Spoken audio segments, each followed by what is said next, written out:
দ্বিতীয় দফার ভোটের আগে হারোয়ায় ধুন্ধুমার। নওশাদ সিদ্দিকীর রোড শো থেকে ফেরার সময় হামলার অভিযোগ, আইএসএফ কর্মীদের ওপর হামলার অভিযোগ উঠেছে তৃণমূলের বিরুদ্ধে।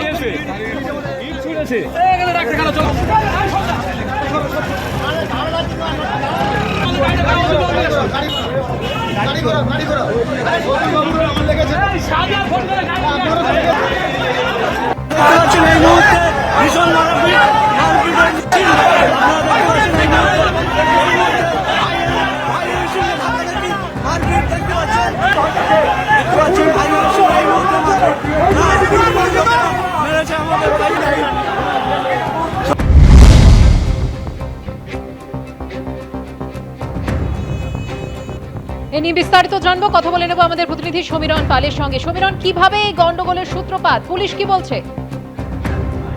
দেখো, গতকাল সন্ধ্যায় যে হারোয়া বিধানসভা এলাকার গোপালপুর থেকে মল্লিকপুর পর্যন্ত আইএসএফ প্রার্থী পিয়ারুল ইসলামের সমর্থনে আইএসএফ নেতা নওশাদ সিদ্দিকী সেখানে উপস্থিত ছিলেন।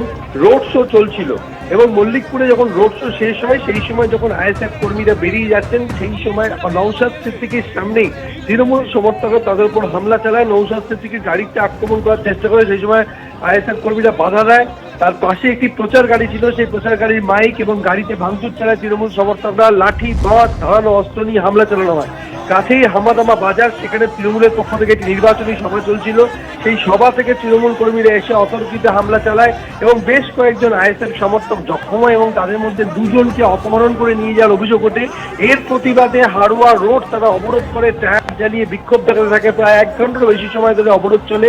এরপর খবর পেয়ে দেগঙ্গা থানার পুলিশ এবং দেগঙ্গার এসডিপিও আমিনুল ইসলামের নেতৃত্বে বিশাল পুলিশ বাহিনী ঘটনাস্থলে এসে পৌঁছয়।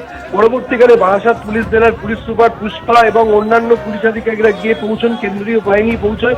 কেন্দ্রীয় বাহিনীকে দেখা যায় যে লাঠি উঁচিয়ে দোকানপাট বন্ধ করতে এবং ঘটনার অভিযোগের তীর তৃণমূলের দিকে, এবং তৃণমূলের পক্ষ থেকে চাপাতলা গ্রাম পঞ্চায়েতের তৃণমূলের প্রধান জানিয়েছেন যে সেখানে তৃণমূলের প্রার্থীর সমর্থনে একটি সভা চলছিল আমাদামা বাজারে। আইএসএফ সমর্থকরা সেই সময় তৃণমূল কর্মীদের উপর হামলা চালায় এবং দুজন তৃণমূল কর্মীকে তুলে নিয়ে যায়। কিন্তু আইএসএফের অভিযোগ যে তাদের কর্মীদেরকে ধারালো অস্ত্র দিয়ে তাদের উপর হামলা চালানো হয়েছে এবং তাদেরকে মারধর করা হয়েছে, দুজনকে অপহরণ করে নিয়ে যাওয়া হয়েছে এবং এই ঘটনার প্রতিবাদে দীর্ঘক্ষণ ধরে রাস্তা অবরোধ করে।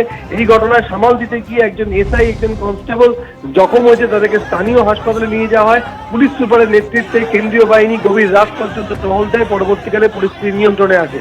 তবে আইএসএফ এর পক্ষ থেকে স্পষ্ট পিয়ারুল ইসলাম তিনি দাবি করেছেন একদমই পরিস্থিতি নিয়ন্ত্রণে আসে, তবে এখনো পর্যন্ত দুপক্ষই একে অপরের বিরুদ্ধে অভিযোগ জানিয়ে যাচ্ছে।